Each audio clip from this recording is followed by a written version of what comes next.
आपको Ashok Lilavati dental and face hospital, पता दुर्गा स्थान, राजा बाजार, बड़तर। डॉक्टर निर्मल कुमार के जुबानी दांतों की बीमारी से संबंधित बीमारी, मुंह का कैंसर, दांतों का ठंडा गर्म लगना, मुंह में छाले पड़ना, चर्म रोग से संबंधित बीमारी, स्किन एलर्जी, एक्जिमा, सफ़ेद दाग के बारे में मैं आपको आगे डॉक्टर निर्मल कुमार के जुबानी मैं आपको सुना रहा हूँ।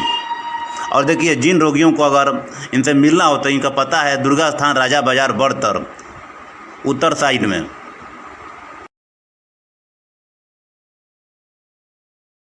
चलिए सर, मेरा नेशनल क्राइम रिपोर्ट पर आपका स्वागत है मेरे चैनल पर। आपका नाम क्या है सर? मैं सेल्फ डॉक्टर निर्मल कुमार। अच्छा। और मैं एक ओरल और फेशियल एस्थेटिक सर्जन हूँ। अच्छा, अच्छे बताइए, मैं आपसे कुछ आपके बारे में जानूंगा। पहले ये कि पहले आपकी क्लिनिक खोलने की मेन मकसद क्या थी यहाँ पर?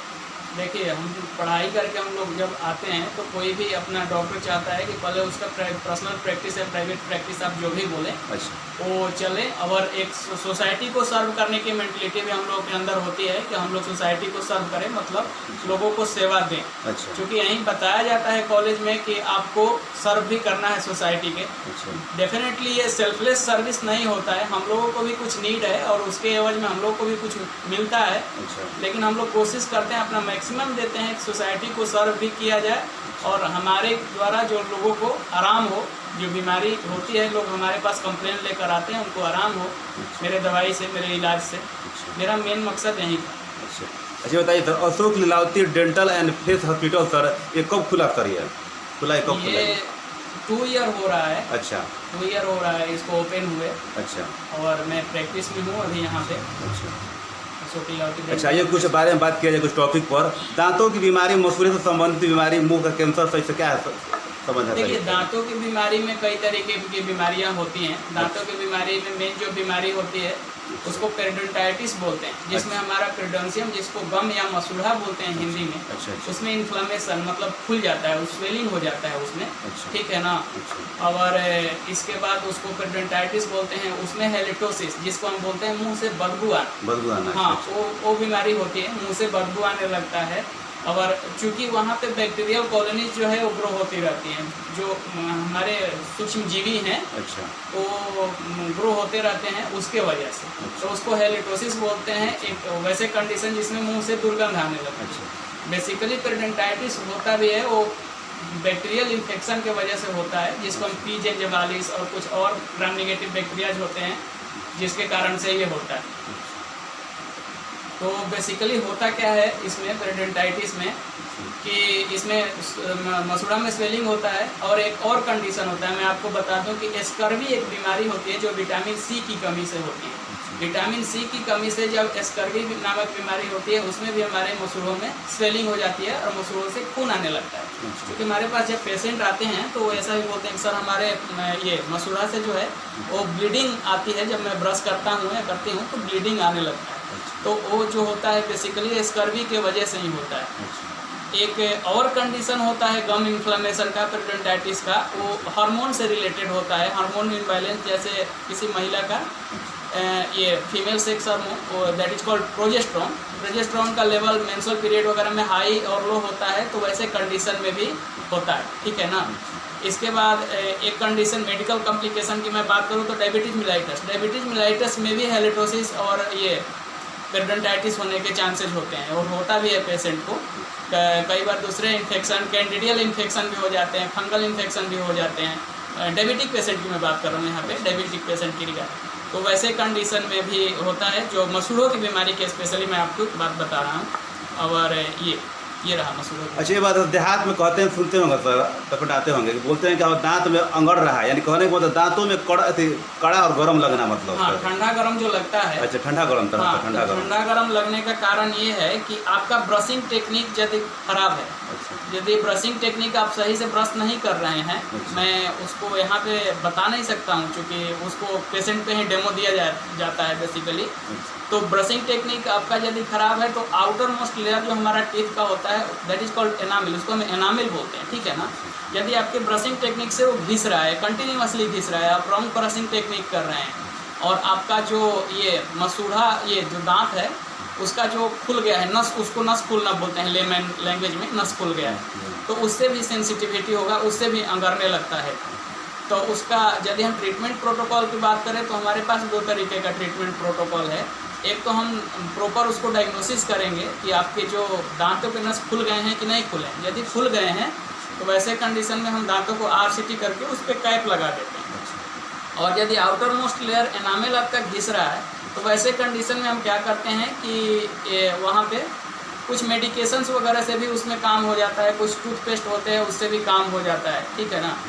तो वैसे जैसे इमोफार्म हो गया, हम लोग एक पेस्ट देते हैं रिक्रिएट करके, उससे भी अच्छा वो काम करता है, सोडियम क्लोराइड होता है उसमें, तो उससे मतलब अच्छा है।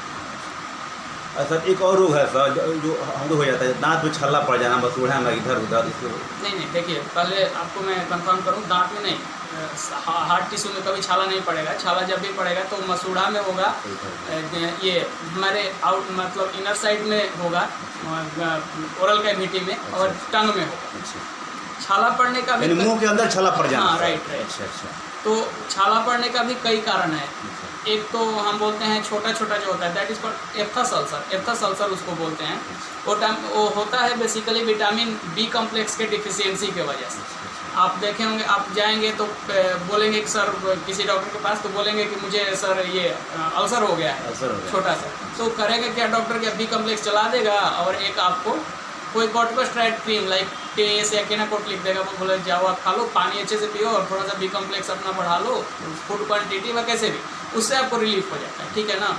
लेकिन छाले पड़ने के और भी कई कारण होते हैं, ठीक है ना। कैंडिडियल छाले यदि पड़ गए हैं, कैंडिडियासिस हो गया है, उसमें पूरा जो है वो मुंह में वाइट पैचेज बन जाते हैं। तो उसमें वो कैंडिडियल जो है फंगल इन्फेक्शन है और उसको एंटी फंगल ड्रग से हम ट्रीट करते हैं, ठीक है ना।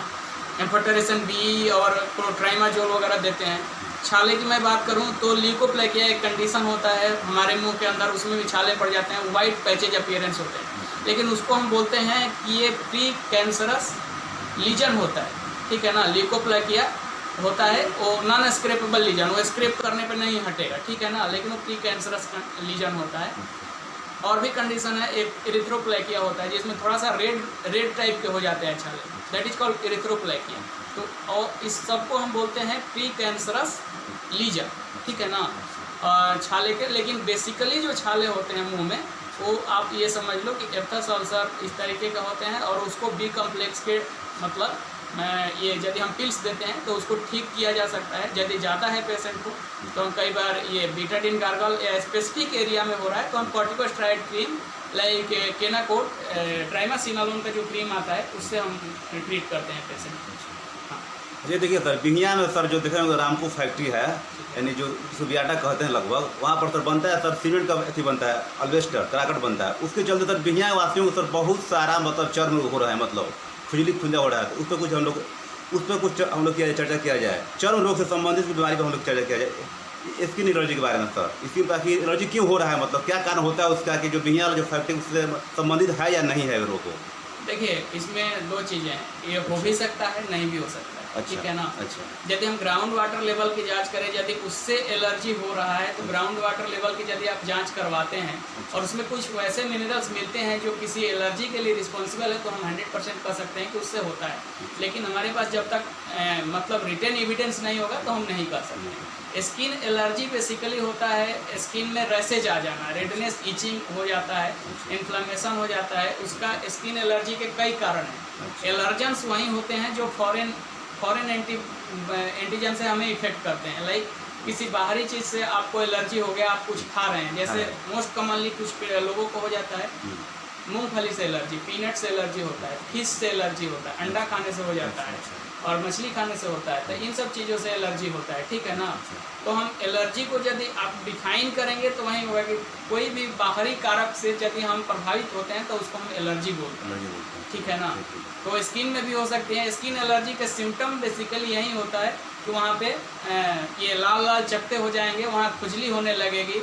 हो सकता है कि आपके आंखों से पानी आना स्टार्ट हो जाए। ये भी हो सकता है कि आपके रनी नोज मतलब नोज से भी पानी आना स्टार्ट हो। ये सब बेसिकली लक्षण होते हैं। एक्जासर्बेटेड मतलब तीव्र लक्षण दिखाई देगा, विदिन 1 आवर आपके स्किन में पूरा रेड हो जाएगा। तो ये होता है स्किन एलर्जी का लक्षण। यदि मैनेजमेंट की थोड़ी सी हम बात करें, बहुत थोड़ी सी, तो इसमें यदि अननोन ओरिजिन भी है स्किन एलर्जी का, तो हम बेसिकली थोड़ा सा कॉर्टिकोस्टेरॉइड ड्रग लाइक प्रेडनिसोलोन देंगे 5 mg और इसमें एंटी हिस्टामिन लाइक लिवोसिट्राजिन, तो पेशेंट को थोड़ा सा आराम होगा। इसके बाद जाके अपने डॉक्टर से मिले, प्रॉपर टेस्ट करवाए, इसके बाद मेडिकेशन। मैं ये नहीं कह रहा हूँ कि इसी मेडिकेशन से जो है 100% वो क्योर हो जाएगा, लेकिन ये इनिशियल स्टेज की दवा हो सकता है थोड़ा बहुत काम करे। अच्छा सर, ये है तो सफ़ेद दाग के बारे में बताइए सर। सफ़ेद दाग क्या होता है, किस वजह से हो जाता है सर कुछ लोग में सर? हाँ। कुछ लोग देहात में बोलते हैं सर, जैसे कि चड़क फूट गया, ये फूट गया, ये वास्तव में है या नहीं है, इसको आप सीखिए सर। हाँ, अभी विटिलिगो की मैं यदि बात करूँ तो विटिलिगो लोग मानते हैं कि सोशल स्टिग्मा ये होता है कि लोगों को ये, खासकर हम बिहार की बात करूँ तो मैं यहाँ पे, कि ऐसे लोग बोलते हैं कि नहीं ये पूर्व जन्म का कुछ संस्कार है। हाँ, या किसी देवता ने गुस्सा कर दिया, इस तरह का कुछ भी नहीं होता। और एलोपैथिक में आज के डेट में इसका 100% ट्रीटमेंट अवेलेबल है, ठीक है ना। विटिलिगो और इसको लिकोडर्मा भी बोलते हैं। ये बेसिकली होता है, क्यों होता है ये, इसको हमारे बॉडी में एक पिगमेंट होता है, ठीक है ना, उसको हम मेलानिन बोलते हैं। मेलानिन होता क्या है कि वो हमारे कलर के लिए रिस्पॉन्सिबल होता है। मैं डिटेल में जाऊंगा इसमें, मैं थोड़ा सा आपको बता दूँ। वो कलर के लिए रिस्पॉन्सिबल होता है, और जिसमें जितना मेलानिन ज़्यादा होता है उतना ही ज़्यादा उसका स्किन का कलर डार्क होता है। जैसे अफ्रीकन में मेलानिन ज़्यादा होता है, इंडियन में या एशियन में कम होता है। और मेलानिन प्रोडक्शन का मेन जो सोर्स है वह सनलाइट, ठीक है ना। यदि आप सनलाइट में जाइएगा तो हमारे मेलानोसिल जो है, जो इसके ये पिगमेंटेशन का जो सेल है हमारे बॉडी के अंदर, वो जब ही सनलाइट पड़ेगा तो एग्जासर्बेट होगा, मतलब अपना तीव्र लक्षण दिखाना स्टार्ट कर देगा। तो उससे क्या होगा कि मेलानिन जो है फॉर्मेशन होने लगेगा। इसीलिए बोलते हैं ना कि धूप में मत जाना, तो काला हो जाए। हम लोग यहाँ का जो कंसेप्ट है ऐसा, तो इसके वजह से होता है, ठीक है ना। तो ये विटिलिगो, इसको विटिलिगो यही होगा, सफ़ेद दाग यही होगा कि मतलब मेलानिन के कमी, मैंने हमारे बॉडी में इंडोजेनस पिगमेंट होता है मेलानिन, उसके कमी से होने वाला एक बीमारी, जहाँ हमारे स्किन का कलर जो है, त्वचा का कलर जो है वो उजला सफ़ेद पड़ जाता है, उसको हम विटिलिगो बोलते हैं। इसका मैनेजमेंट है, ट्रीटमेंट है, एलोपैथिक में अच्छा ट्रीटमेंट है। ड्रग की मैं बात यहाँ पे बिल्कुल नहीं करूँगा, इसलिए कि बिना डायग्नोज किए अपने से ड्रग लेना है खतरनाक। अच्छा, ये तो मेलाज्मा और पिंपल्स सर बच्चों को हो जाता है, औरत को नहीं? बच्चों में ये नहीं होता है। बच्चों में होता है, नियोनेटल पिंपल्स भी होता है, लेकिन वो कम देखने को मिलता है। मेलाज्मा और पिंपल्स दो अलग अलग चीज़ें हैं। पिंपल्स जो होता है उसको हम एक्ने वल्गैरिस बोलते हैं। बेसिकली ये होता क्या है, एक बैक्टीरियल इन्फेक्शन है, मैंने बताया ना, एक्ने वल्गैरिस की वजह से होता है। और इसमें निकल जाते हैं चावल के दाने जैसे, फेस पे निकल जाते हैं, और उसको पुश कीजिएगा तो चावल के दाने जैसे निकलेंगे, ठीक है। उसको बेसिकली एक बैक्टीरियल इन्फेक्शन है। हाँ, इसमें पेशेंट को ऑयली स्पाइसी फूड नहीं खाना चाहिए, क्योंकि हमारा सीबम ग्लैंड जो ब्लॉक हो जाता है तो ये ज़्यादा परेशान करता है, ठीक है ना, जो हमारे पसीने की ग्रंथि ब्लॉक हो जाती है।